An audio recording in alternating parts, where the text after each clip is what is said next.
దాదాపు 20% పైన, దాదాపు 50+20 70% పైన ఉన్నటువంటి ప్రజలు బడుగు బలహీన వర్గాలుగానే మిగిలిపోవాలి. బడుగు బలహీన వర్గాలుగానే చదువుకు దూరంగా ఉండాలి. బడుగు బలహీన వర్గాలుగానే అధికారానికి దూరంగా ఉండాలి.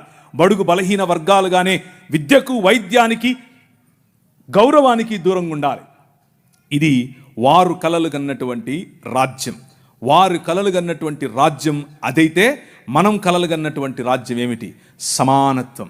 మనం కలలు కన్నటువంటి రాజ్యం ఏమిటి? అందరికీ చదువు. మనం కలలు కన్నటువంటి రాజ్యం ఏమిటి?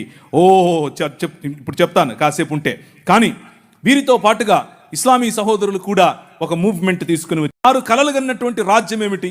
వాళ్ళు కలలు కన్నటువంటి నేషనలిస్టిక్ ఐడియాలజీ ఏమిటి అని అంటే, ఒక ఆయన మొహమ్మద్ ఇక్బాల్ గారు, ఇంకొక ఆయన మొహమ్మద్ అలీ జిన్నా గారు, వీళ్ళిద్దరూ కలిసి వీళ్ళిద్దరి యొక్క భావజాలం ఏమిటి అని అంటే, కేవలము షరియా ప్రకారం బ్రతికేటటువంటి రాజ్యం కావాలి. షరియాలో ఏముంటుంది? షరియా అని అంటే అదేదో తినేది అనుకుండేది. షరియా అంటే చాక్లెటో లేకపోతే పాయసమో కాదు. షరియా అంటే అర్థం ఏంటంటే వారి ధర్మశాస్త్రం. షరియా లా ప్రకారం బ్రతికేందుకు ఒక రాజ్య నిర్మాణం చేయాలి అని వారు కలలు కన్నారు. ఇంతకు ఏంటి షరియాలో? అవును ఉందాంలే, షరియాలో ప్రాబ్లం ఏంటి అని అనుకుంటున్నారా? నో.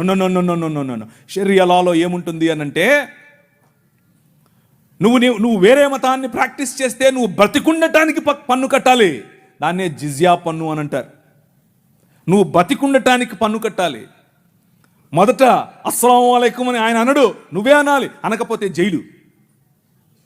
నువ్వు రోడ్డు మీద నడుచుకుంటూ వస్తూ ఉంటే అవతల నుంచి మౌలవీ సాబ్ వస్తుంటే నువ్వు కిందికి దిగాలి. ఎక్కడో విన్నట్టుందా? ఇది సనాతనంలో ఉండేదే. ఇది కూడా కొత్తదేం కాదు. వాళ్ళు ఇక్కడ నుంచి కాపీ కొట్టిందే. ప్రతి ఒక్కటి అక్కడి నుంచి తీసుకొచ్చి వీళ్ళు ఒక లా అని పెట్టి దానికి షరియా అని పేరు పెట్టారు. ఇప్పుడు ఒక 5-6 నిమిషాల తర్వాత చెప్తాను ఇంకా ఏమేమి ఉంటాయో అక్కడ. సో ఇస్లాం ప్రకారంగా వారు స్థాపించాలనుకుంటున్నటువంటి రాజ్యాలు, మీరు అనేకులు మిడిల్ ఈస్ట్కి వెళ్ళి పనిచేసే వాళ్ళు బహుశా మీలో ఉన్నారు. బహుశా మీకు తెలిసిన వారు అనేకులు, ఈ ప్రాంతం నుంచి అనేకులు మిడిల్ ఈస్ట్కి వెళ్ళి పనిచేస్తున్నారు. వాళ్ళని అడిగి చూడండి ఇస్లామీ రాజ్యాలు ఎలా ఉంటాయో. వాళ్ళు కలలుగన్నటువంటి రాజ్యం అది. మా రాజ్యంలో ఇలా ఉంటుంది. మా రాజ్యంలో కొందరికే ప్రివిలేజెస్, పురుషులకే ప్రివిలేజెస్, గడ్డమున్నోళ్ళకే ప్రివిలేజెస్. అలాంటి రాజ్యం యొక్క కలలు వాళ్ళు కన్నారు. కానీ ఈ దేశ నిర్మాణం చేసినటువంటి క్రైస్తవ సమాజం కలలుగన్నటువంటి రాజ్యం స్క్రీన్ మీద మీకు కనిపిస్తూ ఉంది. 1807లో అబాలిష్మెంట్